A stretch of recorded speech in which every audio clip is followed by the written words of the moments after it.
I'm Abigail Carl Clausen. I'm here at the Museo Menonita at kilometer 10 near Cuauhtemoc, Chihuahua.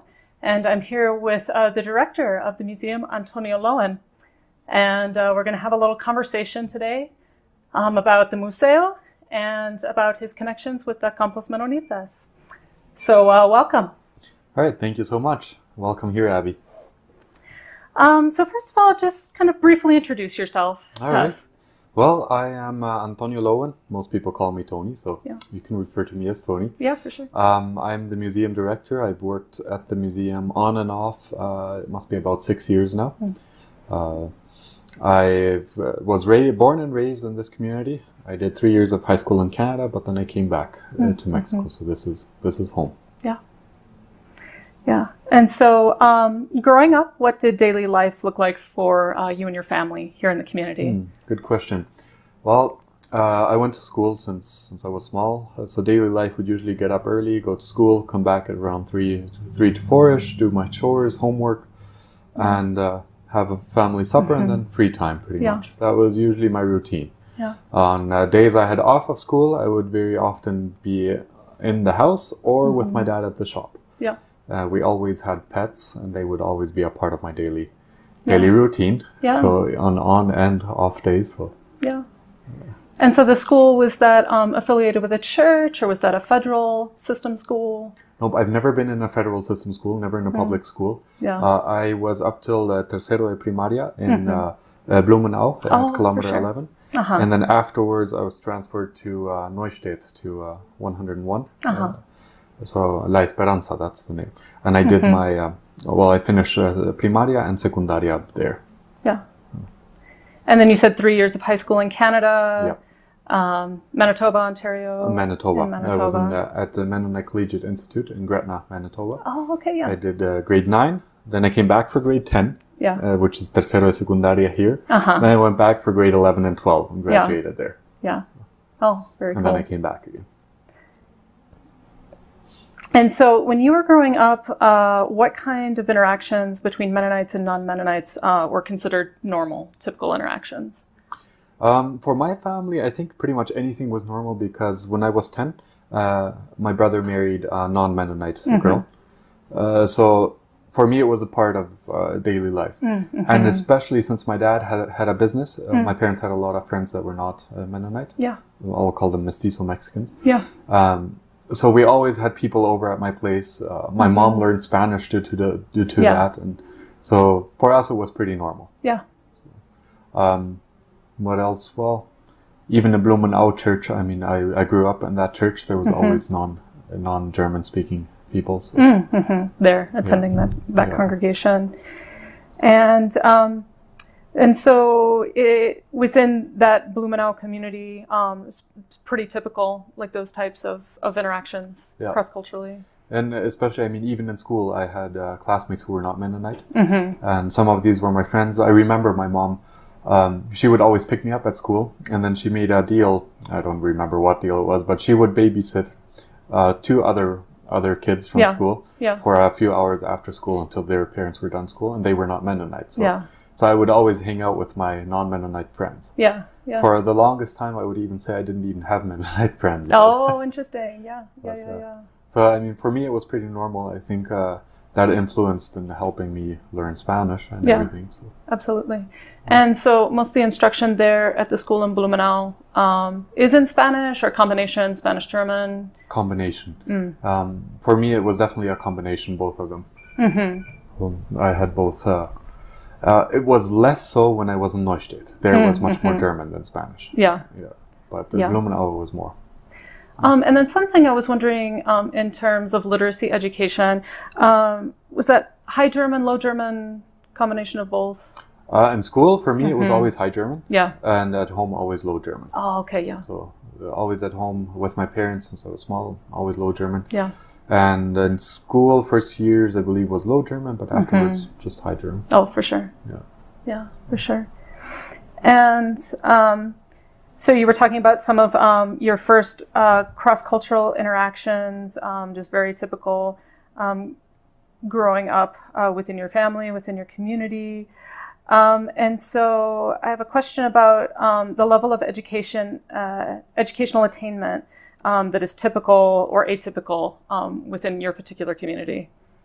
Referring to as Blumenau or Blumenau, yeah. Okay. Can you rephrase the question? Oh, sorry about that. What is considered typical and then atypical educational attainment in Blumenau? Okay. Well, I guess typical would be, I mean, everything from the public school system is also taught. But then also all our German materials, Bible materials, and anything like that, which would never be in a public school. Yeah. So I don't remember that much from Blumenau. I was only there till tercero de primaria, but I remember more from Neustadt. And I do know that a lot of the stuff that would be brought in from public schools, lots of pages would be ripped out. Oh, okay, yeah. They didn't want to teach that. And there's a book called Don Quixote de la Mancha, which is every school has to see that. We never did because apparently it was too liberal. Okay, yeah. So I remember more from Neustadt than I do from Blumenau in those cases. Yeah. Maybe because in Blumenau, I mean, I was a kid. Everything just seemed normal to me, or for sure. Or I would just look up to the teachers and say that whatever they did was good. Yeah. But I remember more from Neustadt that we would see our books and they would be ripped, have ripped pages and stuff like that. So I don't know if that answers your question or. Yeah, and then also, would most people that you knew be finishing secundaria, going to preparatoria? Okay. No. Well, from Blumenau more so, but from my classmates in Neustadt, I believe it was only 3 of us that continued on, and we were a group, I think, of 21. So only 3 of us continued on after secundaria. So not many. Not many. Blumenau, I think it was like half at least. Oh, okay, yeah, for from sure. my generation. There, and then, so in terms of post-secondary education, where did you attend? What was that experience like for you? Well, when it was done high school in Gretna, my idea kind of was to go to CMU. Oh, for sure. Or to University of Winnipeg. I was kind of between them. Sorry, not Winnipeg, Manitoba. I was kind of between them, but my mom put quite a bit of pressure on me to come back. So eventually I gave in and I came back. Yeah. And I looked at a few universities in the city of Chihuahua. Yeah. And I had set up a few meetings to just go see the schools, what they would offer and stuff. Yeah. But then we went to the first one, which was Universidad La Salle, a Catholic university. Okay, yeah. And it was after hours. It must have been around 6:30 to 7 in the evening or something. And rector de la universidad, he took time off to show me around and everything. Yeah.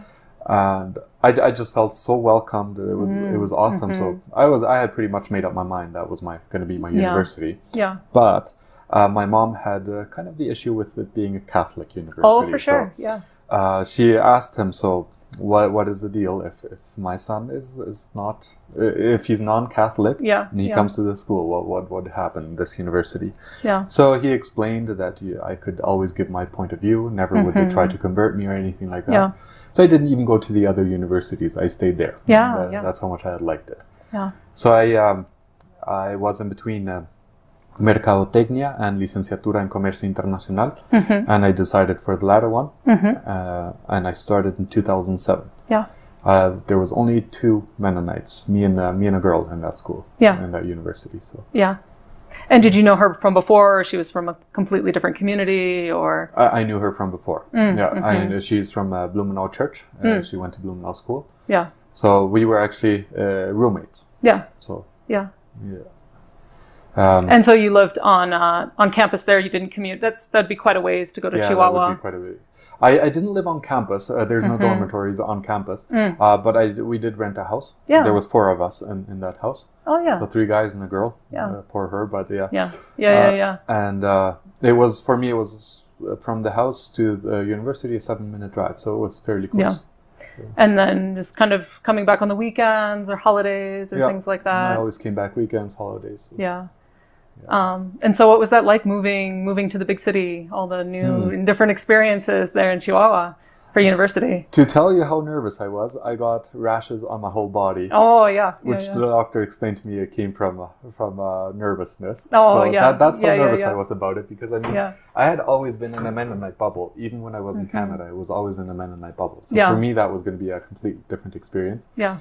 Which was exciting at the time, but it really did make me nervous because I had no idea what to expect. Oh, for sure. Because even with my mestizo relationships I had within the community, it was always in the community and not outside of it. Absolutely, So it was kind of like they adapted to me. It was kind of on Mennonite terms. Exactly. Yeah. Now I had to adapt to non-Mennonite terms. Yeah. But it was an amazing experience. I mean, the first few weeks at the university, always after class, I would always look for the other Mennonite girl in the university, and we'd just talk. Yeah. But I mean, this couldn't always be the case. And eventually I started... people started approaching me because they always thought I was a foreigner. Oh, for sure. So they asked me where I was from, so I told them I was from Cuauhtemoc, and then I had to explain the whole Mennonite deal, and they asked me, why aren't you here in a horse and buggy? Why aren't you wearing your typical clothes? Yeah. So that's how my friendships actually started. Yeah. By me explaining to them that I am a Mennonite, even if I don't dress like one. Exactly. And a Mexican. And a Mexican, exactly. So that was it was a very neat experience. The first few weeks, quite a few had already invited me out to their place for a meal. Yeah, I met their parents. Yeah, it was amazing to me. I mean, us Mennonites were usually not as hospitable as mestizos, and that's something that was a huge cultural shock in a positive way for me. For sure. And eventually, I had some of my best friends are now from university. Oh, yeah. And then how much time was that you were there at the university? 4.5 years. 4.5 years. And the field of study again was? Licenciatura en Comercio Internacional. Okay. So international Wonderful. commerce. So wonderful. That's what I did. Yeah, it was, even the classes, I mean, the school always has clases formativas, which would be Catholic oriented. Oh, for sure. So they were mandatory for me, so I did go. Yeah. And I never had a problem. I mean, I related to a lot of the stuff. Yeah. And a huge mind changer for me was, I was always taught that, well, Catholics are pretty much bad. For sure. And when I was there, I saw there's a lot of good Catholics. There's a lot of Christian Catholics. Yeah. We believe in the same God. Yeah. And this is something that I experienced through these classes. And I started going to masses and everything with my classmates. And it was just amazing to me because, and I got in contact with the director de las clases formativas, which would be the religious part of the university. Yeah. And I said, you know what, we believe in the same thing. We should do something together. Oh, yeah. So eventually he booked the cathedral of the city of Chihuahua, the Catedral Metropolitana. And I came to Bible school here, and I asked if the choir wouldn't want to sing there. So, wonderful. So we did that. Yeah. So the choir came to the cathedral in the city, and they had a performance there. And it was the first time for the Cathedral of Chihuahua to have a non-Catholic group perform at the cathedral. Yeah. I mean, this is not really university related, but it's part of my experience there. Yeah, exactly. How your experiences at the university were starting to open those doors to be facilitating those cross-cultural interactions. Yeah. Yeah. So oh, that's wonderful. Sure. Yeah, it was, for me, it was an amazing experience. Yeah.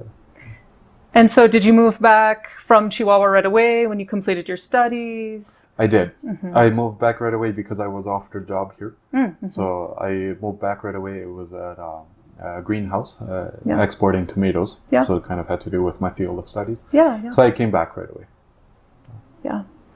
And then, so from there, what was kind of the pathway to getting involved with working here at the museum? During my time at the university, on weekends, I would work as a tour guide here. Oh, okay. Weekends and holidays. Yeah. So usually during Easter holidays, summer holidays, and winter holidays. Yeah. So I would be here and on weekends. And I loved it. I mean, for me, it was pretty good. Yeah. And then I worked, when I went to the greenhouse and I worked there, I had the opportunity of studying a master's degree. Yeah. And they wouldn't give me the time off I needed, which was only 2 days a month. Oh, so they wouldn't give me the time off, and this kind of discouraged me. For sure. So I told them, well, you know what, I really want to do this because I have the opportunity right now.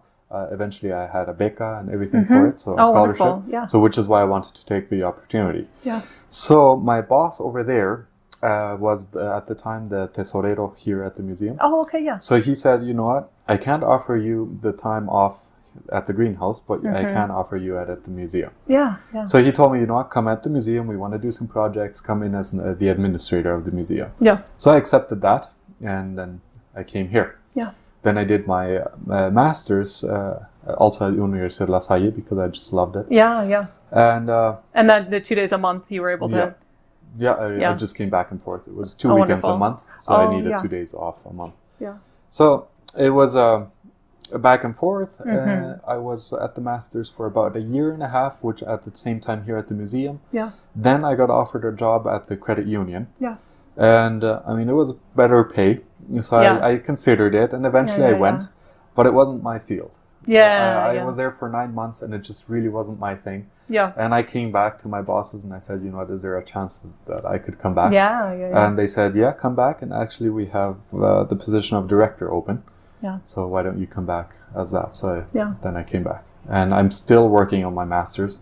This is my thesis stuff right here. Oh, wonderful. So I'm still working on it. So what is your thesis topic? My thesis topic actually has to do with tourism. Oh, wonderful. Mennonite tourism. Yeah. The hypothesis is establecer una granja interactiva en la comunidad menonita. Oh, for sure. So yeah, wonderful. It would be for people to come in and participate in milking cows, making have the butter. whole interactive farm going on. Yeah. So, wonderful. And my thesis is then related to the museum. It would be as a part of the museum. So, wonderful. Yeah. Cool. Yeah, that's what I do.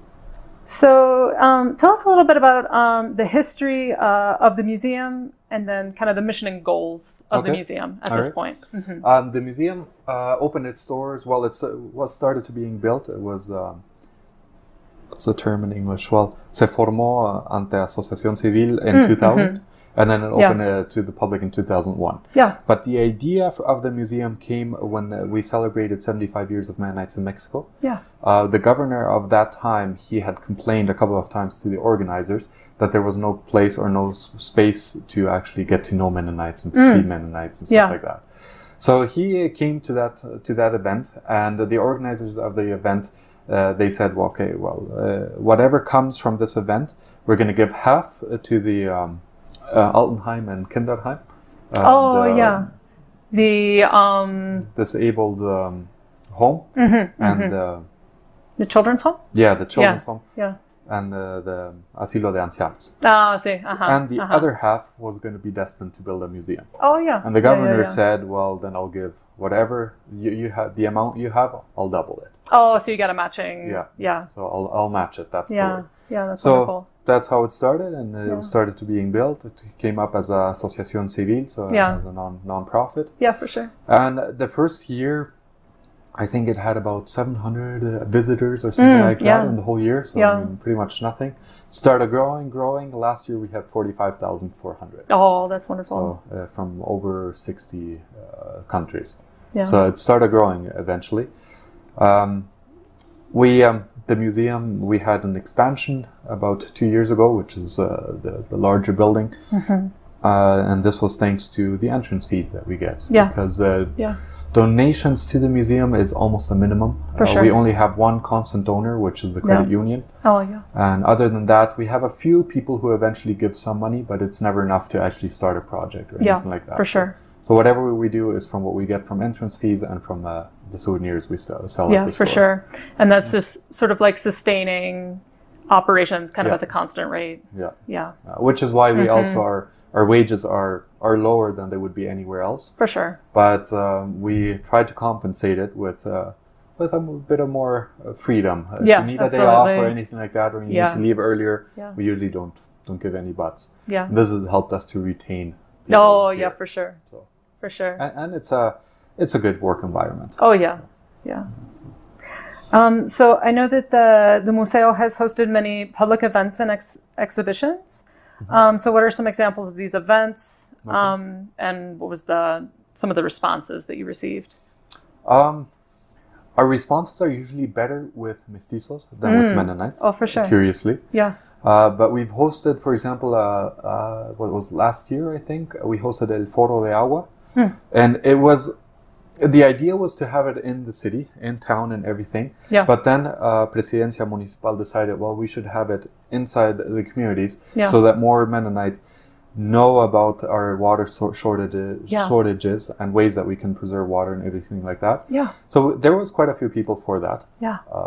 I think there was about 700 or 800. So, oh, wonderful. so that Here. it was here. The museum was the host. Yeah. And I think some positive responses came from that. Yeah. But about half of the attendees were not Mennonites. For sure. The idea was to have Yeah. it mostly Mennonites. Mm-hmm. But I mean, either way is positive, right? And then that's mostly drawing from Cuauhtemoc, those events. Mm-hmm. Yeah. Yeah, mostly from Cuauhtemoc. Mm-hmm. We've had anniversaries of the Mennonites in Mexico here. Yeah. This last one, we had a very low response. Mm-hmm. Maybe it was badly organized or maybe not enough promotion done for it, anything like that. Mm-hmm. But an event we had a huge success from, it was our Christmas event. Yeah. So we organized, we had October, November, we had quite a few shootings in this area and stuff. Yeah. So our tourism went lower. A lot of stuff was said, well, we shouldn't go into the villages because it's dangerous and stuff. Mm-hmm. So I feel there was me and another person, we were thinking, well, we should do something in order to lift up the idea they have about the villages. So we decided, well, we should have a Christmas parade and then end the Christmas parade here at the museum and have a family event. Yeah. So we did. We lanzamos una convocatoria. So anyone could participate in the parade. To decorate. Participate as like a float or different stuff. Yeah. They could have floats, whatever. We had it pretty open. We had a good response. We had about, I think, 30 people that came in. We were expecting about 20, so it was more than we had expected. We had and those are typically businesses or congregations or okay. Yeah, we had both. We actually had a few schools from town. Oh, good. We had our church here, Blumenau Church. Yeah. And we had a few businesses and some groups of friends that decided to come in. Yeah, wonderful. And we had 5,000 pesos for first prize, 3,000 for second, and then 1,000 for third place. Yeah. And we asked the municipio to help us out with organizing the road and everything. And, and to have a jury to select the winners and everything. Yeah. And then we prepared here at the museum for about 500 people. Yeah. So we had ponche, we had cookies and stuff. Yeah. It turned out it was about 4,000 to 5,000 people. Wow. That participated. So it was a huge success. Oh, that's wonderful. And events like that. Usually our events are oriented to build up community, to make people conscious about a certain problem that we could have. So usually it's oriented in that area. Yeah. So, and sure, sometimes we try to win some money out of an event, like sell stuff at an event because we need it. Yeah. But that's usually not the main focus of it. Yeah, for sure. And so what relationships has the Museo built with educational institutions? Not as many as I would like to say, but we have some. We've participated with the Tecnológico de Cuauhtemoc. We've had some projects in common. Yeah. But mostly, we've had quite a few with the Universidad Autónoma de Ciudad Juárez. There's a campus here in town. Yeah. And with that one, and with the campus in Nuevo Casas Grandes. Oh, okay. Yeah, for sure. We've done quite a few research projects with them, where we facilitate. We've done the radio programs with them, where out of the museum or through the museum, we've translated radio spots also about water, about health, anything like that. Oh, for sure. So it's been mostly with those two. Yeah. With those two. Absolutely. And then on a minor scale, also the Blumenau School. And here it's mostly that students from there can do their practicas or servicio social here with us. Yeah. So that would be, I think, the main three institutions that you guys have been partnering with. We've tried having. I'm missing one. The Universidad Autónoma de Chihuahua has its own radio station, and with the radio station, we've done some projects. Oh, wonderful! Yeah, but we've tried with the other part of the Universidad Autónoma de Chihuahua, but we haven't been able to really get through. But for sure, hopefully, eventually, it will happen. For sure. And then those were in the similar vein of public health, environmental. Yeah, it also had to do with radio and speaking through the radio about our history and stuff like that. So, wonderful. Yeah. And then what relationships has the Museo built with tourist organizations? Tourist organizations, also not many. I don't want to go into politics, but I will blame this one on politics. Maybe I shouldn't. The past administration of the state was from PRI, and the municipality was from PAN. Oh, okay, yeah. So during the time that there was PRI and here was PAN, we didn't get any support. So no fondos at all. Nothing. From like usually we wouldn't get fondos, but we would at least get pamphlets. We would get promociones or mercadotecnia for free and stuff like that. Yeah. But during that time, nothing. Like it was zip zero, nothing. For sure. So I will blame it a little bit on that one. But with this governor in place now, doors are opening again. Yeah. So I think we will eventually start getting flowing again. Building those relationships at the state level to promote to tourism. To promote tourism to this area. That is in the public area. If I'm talking about private area or private sector, we have tourist organizations that are very loyal to bringing their tourists here. Yeah. So there must at least be about 13 companies that we have that always bring their people. Yeah. We have a few that we have my English is not very good today. No. We have like a contract with them to bring their people for a meal here. So they get a typical Mennonite meal, zamabarsh, vrenakje, and stuff like that. Yeah. And we have, for this year, I think we have 87 groups. Oh, wonderful. For a meal, and they're usually about 30 to 40 people. Yeah. So we have, it's mostly, the relationship we have is mostly in a commercial area. Yeah, for sure. It was interesting pulling up this morning. I saw a van with a chepe sticker on the side that they... I guess this is one of the excursions that they offer is here in this area. Some of these will, like this Chepe one, they will pick up their people in the city of Chihuahua. Yeah. And then they stop at a few other places in the villages, and then bring them to Cril, and that's where they go on the Chepe. Oh, they get the Chepe back there at Cril. Yeah. So they first pick them up so that they have the opportunity to visit here and then go to Cril. Oh, so wonderful. Obviously, they don't make their people. It's an option for them. Whoever wants to, it's a choice for them to come here. Yeah, so wonderful. They're one of our loyal tourist companies that come. Oh, that's wonderful. So you were talking about how the museum is funded by ticket sales and the adjacent store that sells Mennonite products. Where are some of those products sourced? We have products that are from the Mennonite villages, but we also have products that are not. The ones that are from our villages, it's hard to establish a commercial relationship with Mennonites because it's mostly Mennonite women who make this. Yeah. So it's usually, if we would say to them, you know what, but every month I want 150 pieces of this product, we can't work that way with them because they do it on their free time and they do it as they can and stuff. So it's usually we wait until they come and bring us their products and then we buy we have some stuff for sale. Would you like to? Just this morning I bought a few head coverings from a woman who brought them because she had them and she wanted to sell them. So it's a little harder to work that way with them. But with our non-Mennonite proveedores, how would you say that? Vendors, I think? Yeah. It's different because, I mean, we can send out an order form and then say, you know, we want this and this many, and then by the end of the week, by a week, we usually have the products. So it's a little more difficult with Mennonite women. For sure.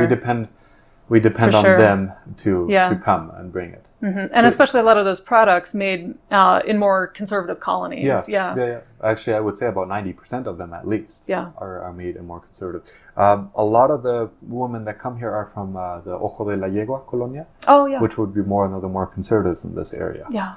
So now, for example, our overalls are brought from there. This lady, I believe, was from there, the one that came this morning. So. Very often there. And so how are those relationships initially established? It's usually by them referring other women. Like with me, it happens. I usually have seasons where I buy the head coverings because it's the most abundant product I can get. Yeah. So I usually, like now I had the season again of buying. So one lady comes and asks me, would you like to buy these? And I say, yeah, I would. And then she goes, tells her friends. These friends then come and say, you know what, my friend, she came here and she sold these things. Would you like to buy mine as well? Yeah. Usually that's how it happens. Yeah, absolutely. Very often. There is exceptions where I've gotten contacts, for example, through the Oficina de Chihuahua Amanece con la Comunidad Menonita. I've gotten contacts through there. But it's not that often. Usually it's through word. Yeah. Passing word. And so that office, is that related at all with any servicios sociales or? It's related to Gobierno del Estado, Secretaría de Desarrollo Social. Oh, okay, yeah. So, and they have they call it Oficina de Enlace. Here. Oh, okay, yeah. So yeah. That's the one. It's by the Plaza de Subway, where Subway is. Oh, okay, yeah. It is. Yeah. That's why I've gotten contacts through there, but usually it's by them coming and offering. So, and it's difficult. And so that was a question that I had. You were saying that a lot of times with the events, with the visitors, a lot of times it's more from the mestizo community.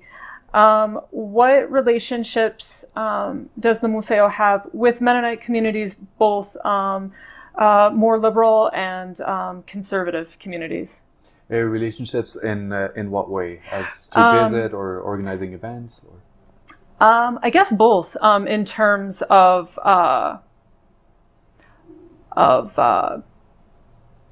like either, what's the word that I'm looking for? Relationship in terms of events, but then also any other one. Yeah, exactly. Well, curiously, if I'm talking about the conservative community, they'll usually be against any event that we have here. For sure. Because for them, maybe it's a way of feeling exposed or anything like that. But on the other hand, they're the ones that visit us most. Oh, that's interesting. And so usually they will say, you know what, well, we're not really for this. But once we have the event, or once we open on a Sunday, for example, they're the ones that come visit. Yeah. So they're still curious. Yeah. To visit, and I'm very happy about that because I am a true believer of if you don't know where you come from, you don't know where you're going. Yeah. So we need to know our history. So, and on the other hand, if I'm talking about the more liberal groups. They're the ones that will very often help us with our events. Yeah. Even selling stuff or whatever, but they won't come visit. So they're not tourists, in other words. Yeah. So we have both cases. Yeah. There. That's interesting because there's that element of that tension between wanting to showcase and promote culture, but at the same time they don't want to be related to the old colony culture. Exactly. I've had a few liberal Mennonites that come here, and we haven't been happy with them visiting here because they will come here to make fun of or to laugh at. Everything. Yeah. Instead of appreciating that this is where we come from, this is our history, and things like that. It's usually a more of a mockery or a more mocking. And I have a friend, and he actually says, you know, I don't want to be related, or I don't want people to relate me with being Mennonite at all. Yeah. And I tell him, you know what, there's actually a lot to be proud of. Yeah. So he's a liberal, and then I have conservative Mennonites, and they come here, and I often listen in a little bit. Yeah. Not eavesdropping, just listening in. Yeah. And it will very often be of the lady or the mom telling her children, oh, I used to use this, and this is something that we had, this is what grandma had, or anything like that. Yeah. So it's more of an awe. Yeah, like a point of pride. Like, exactly. Yeah. So it's for me, it's quite a contrast because, I mean, I have the liberals supporting in a way, but not visiting and making fun of it at the end. Yeah. But then I have the conservatives not supporting, but they will come visit and be proud of it. Yeah. Well, and it's interesting, sort of like in the more liberal communities, like that desire for separation, like, oh no, like that's not me. Yeah, like, exactly. Yeah, that's not me. Yeah. Maybe it used to be me, but it's for sure not me anymore. So. Absolutely. Yeah. Absolutely. So the museum has hopes to create an archives and research center. Yes. What sorts of materials would you like to see housed there? Okay. This is still a project that we don't know when we're going to do it, but we have the space already. Yeah. Now what we need to do is get the space ready, and that's the costly. That's the costly thing. Yeah. Our idea is we have a few old documents. We don't have as many as we would like, But the idea is to have them there. Yeah. And anyone who would want to come do research, they have the space open to them. Yeah. Not take it out, but they can come do their research there. Yeah. There's a lot of material in German. There's a lot of material in English. Yeah. So our idea is to bring in a lot of material in Spanish. Oh, wonderful. As far as possible. Yeah. Because we've had a lot of students from different universities come and ask for information to do their thesis or anything like that. And it always saddens me to tell them, you know what, I have this, this, and this, but it's either in English or in Spanish. Sorry, or in German. And which usually doesn't help them. Right, exactly. So our idea is to bring as much Spanish material as we can. Oh, wonderful. Also have a video archive. A few years ago, we had a project of documenting anything in video that we just can, that was possible. Yeah. We still have the video camera, which is a very expensive one. It's a very good one, but we don't have anyone that knows how to use it right now. So right now that is paused. Yeah. But our idea is just to have anything old or new. Yeah. So if I call it a historical archive, I shouldn't call it that because it's supposed to be just an archive. So anything old or new. So anything open to material, for research. And also like a focus on like production of materials as well. Yeah, we want to start producing our own material. Oh, that's wonderful. Our the president of the association, he is very up for that. He has been telling me, you know what, Tony, start a magazine, like a quarterly magazine or something like that. Yeah. Just publish it and we'll try and get it going. But right now we're understaffed, so it hasn't been possible, but that is also an idea. And then also the challenge of funding. Yeah, and the challenge of funding. Yeah. And there's also a little bit of the language issue because he would love to have it in German, whereas I'm more leaning towards having it in Spanish. But maybe we could even come to an agreement and have half Spanish, half English. But we'll see. Kind of like a multilingual. Yeah. And that's really interesting because that really is representative of the community, like just a multilingual, media landscape. Yeah. It's not that I'm against German, not at all. I love German. I speak it and everything. I just would like to have it in Spanish precisely because of what I said. There is no material in Spanish. Yeah, providing that access. Very limited. So I think our museum, part of what we should do is provide material, produce and provide. Right now, for example, I'm working on a translation of a book called Die Alkolonier Menoniten in Mexico by Walter Schmiedehaus. We were given the rights of this book, so we're working on translating it. Eventually, we want to publish it. So, look for some funding, hopefully. Yeah. And sort of like even as a part of like those longer term goals, would sort of like a publishing wing, like of the museum. Yeah, have a publishing wing. Yeah. I like how you refer to that. Yeah. So that's cool. That's part of it. Cool. So the museum has several staff members from mestizo backgrounds. What are some of their connections to the Campos Menonitas? And in what ways has their presence and their relationships helped facilitate communication between the communities? Okay. We had for quite a while, we had from the three cultures of the municipality of Cuauhtémoc. We had Rarámuri, Mestizo, and Mennonite. Right now we're only Mestizo and Mennonite, but their connection has usually been friendships to the community. Yeah. So they have friends in the community, and while we were looking for staff, they would tell, the friends from the community would tell me, hey, you know what, there's an opportunity at the museum, why don't you try it?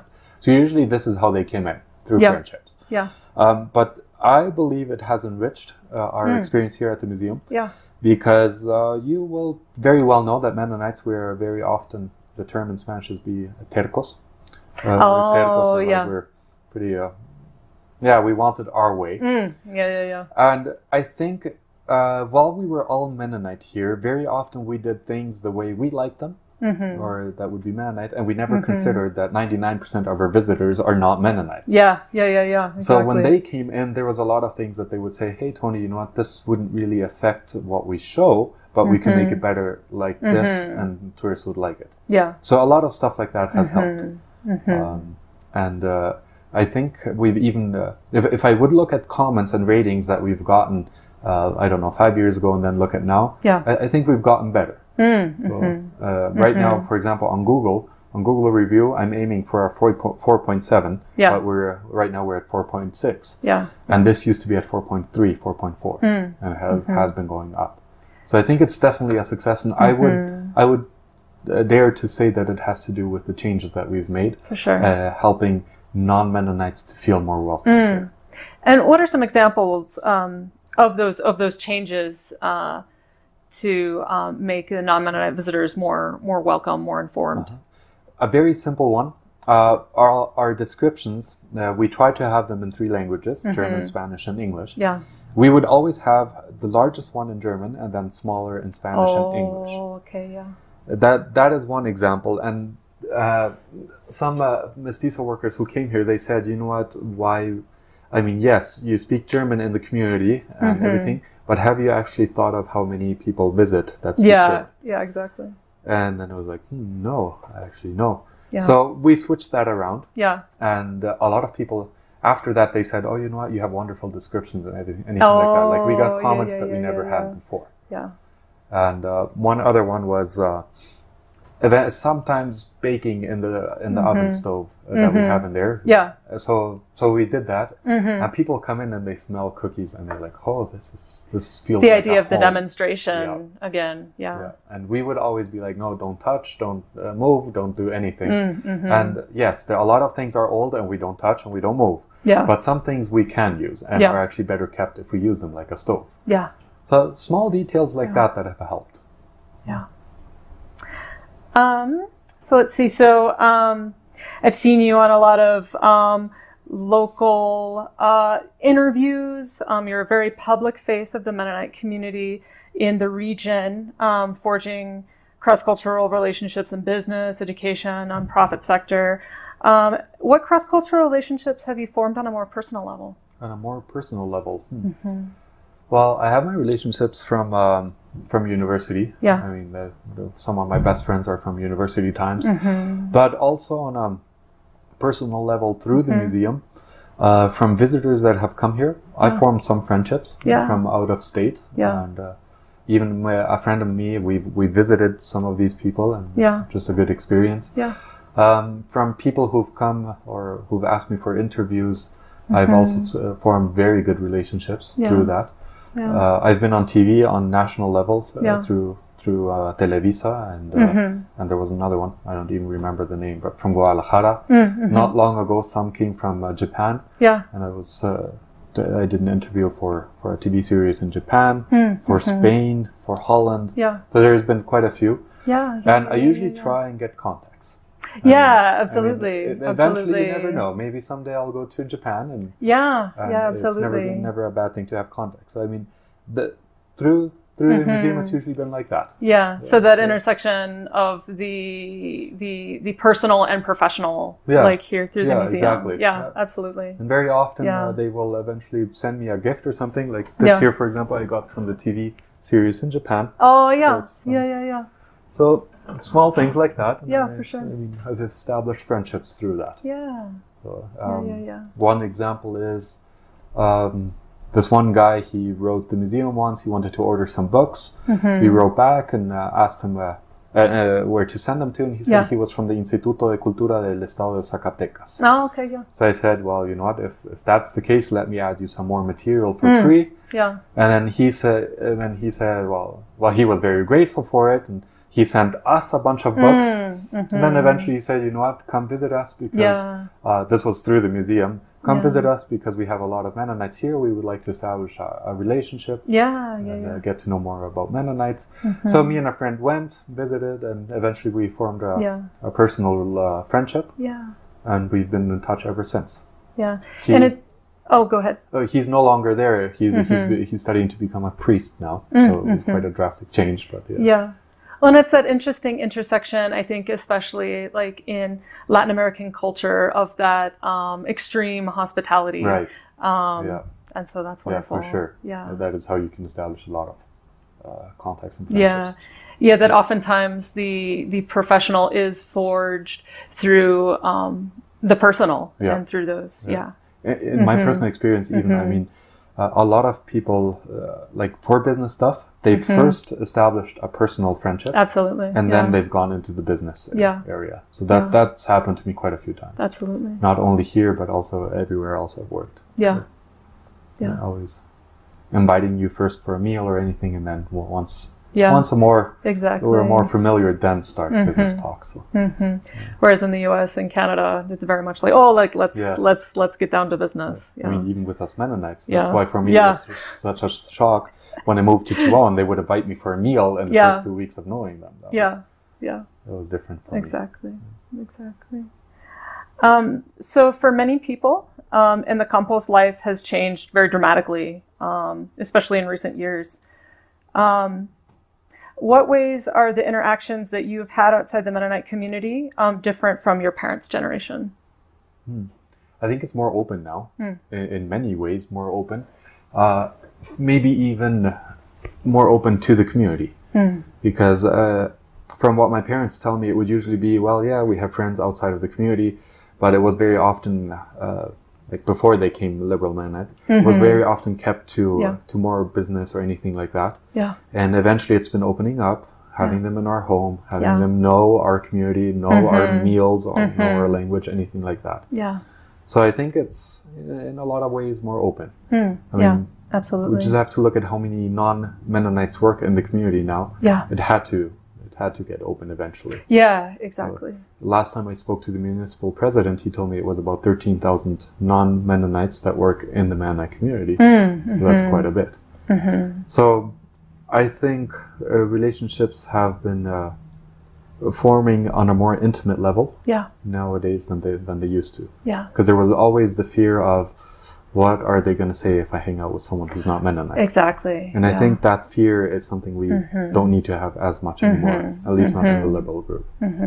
And maybe there's not as much retribution or like consequences maybe that there were previously, or that there's other options of like, well, maybe if I get locked out of a particular group or community, like there's other places to go. Exactly. Yeah.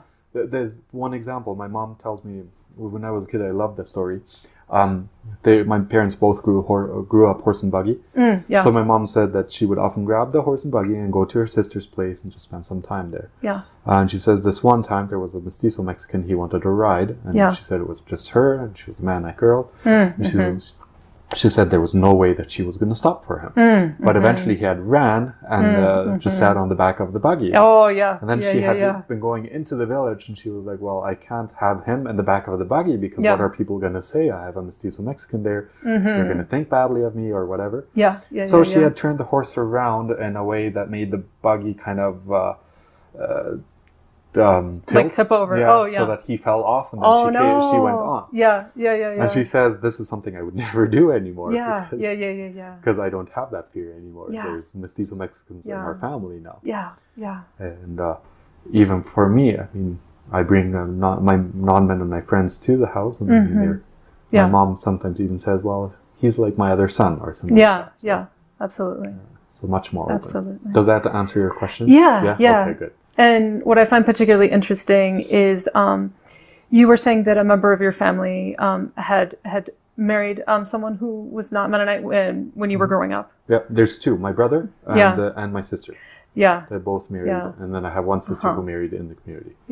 But my sister Veronica, she lives in Chihuahua now, and my brother, well, he lives here. So and so that really changes all the family dynamics. Oh, it does. Like, starting with the language that we use when we're all together. Exactly. It's no longer as much German, it's much more Spanish. Much more now. Spanish, And not only that, even the food has changed. Because we've brought in new recipes into the family. So, exactly. Stuff like that has changed. I would be completely in favor of that, saying that it enriches us. Because I've had a lot of people saying that, you know what, you can lose your culture through that or anything like that. And it doesn't have to. You can have your culture enriched. Absolutely. So building something new. Exactly. That would be my point of view on that. Absolutely. Let's see. Okay, so the name of this project is Rebels, Exiles, and Bridge Builders. Which of these words, if any, would you use to describe your cross-cultural interactions and why? Can you repeat the words? So it's rebels, exiles, and bridge builders. Okay. Maybe a bit of rebels and bridge builders. Yeah. Because I wouldn't consider myself exiled in any way. Right, yeah. A little bit rebel because very often my train of thoughts doesn't go very according to the community. Yeah, for sure. So maybe a little bit in that way. Yeah. And bridge builders, maybe because, I mean, for me it was amazing for me it was a huge revelation seeing that there was good Catholics. Yeah, yeah. Because even when I was at Mennonite Collegiate Institute, we would always, when we looked at Mennonite history, it was like, oh yeah, Catholics did this and this and this and they're bad. And when I went there, I was like, yeah, okay, well, they have bad stuff, but we have a lot of bad stuff. Yeah, yeah. So for me, that was huge. Yeah, that absolutely. was huge. And I mean, for me, it was absolutely. It was like building a bridge because I had the choir singing in the cathedral. Yeah. It was small actions, but to me, it was ecumenical. And it built a bridge in some way. Yeah. I had, for example, a priest. He was at my baptism. Yeah. From the city of Chihuahua. So yeah. Stuff like that. So. Yeah.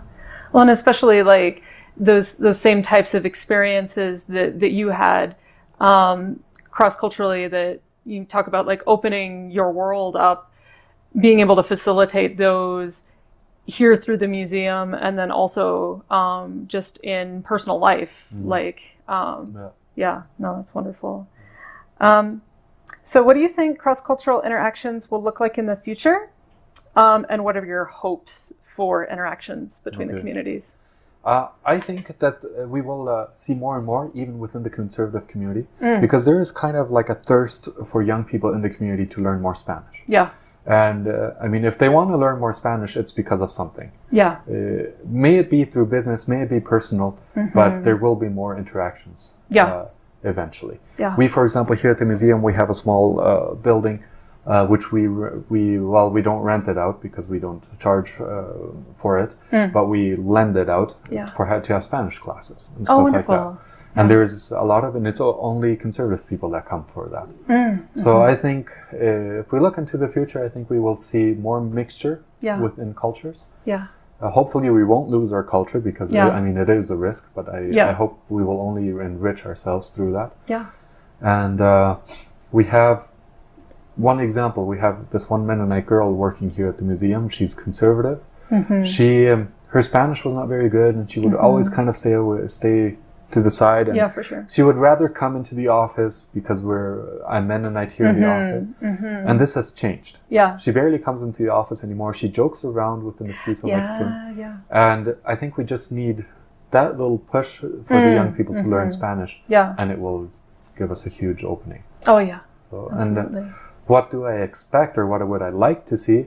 I think precisely that. Yeah. Because I think if we just keep to ourselves, this generates some kind of jealousy from outsiders to the Mennonites, and maybe even vice versa. Yeah. And not only that, but also racial problems. Absolutely. So, yeah. Because a lot of people from town, I've heard them, they're Mennonite, they think that they're better than we. And it's not that. It's mostly because we keep to ourselves because we don't know very often how to go out and have these relationships, because either we don't know the language, or we're afraid of it, or anything like that. So I think it would be something positive. Yeah, absolutely. I mean, there's just one example.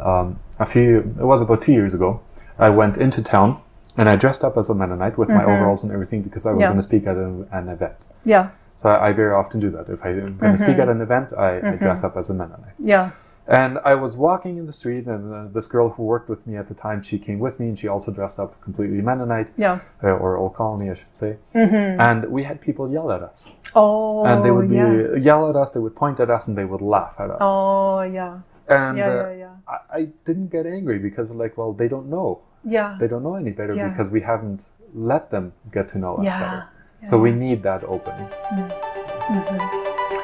Well, thank you so much for having this conversation today. No problem. I really hope I did answer your questions. Maybe sometimes I went around them. Oh, no. I hope I got to the point eventually. Oh, yeah. Oh, no.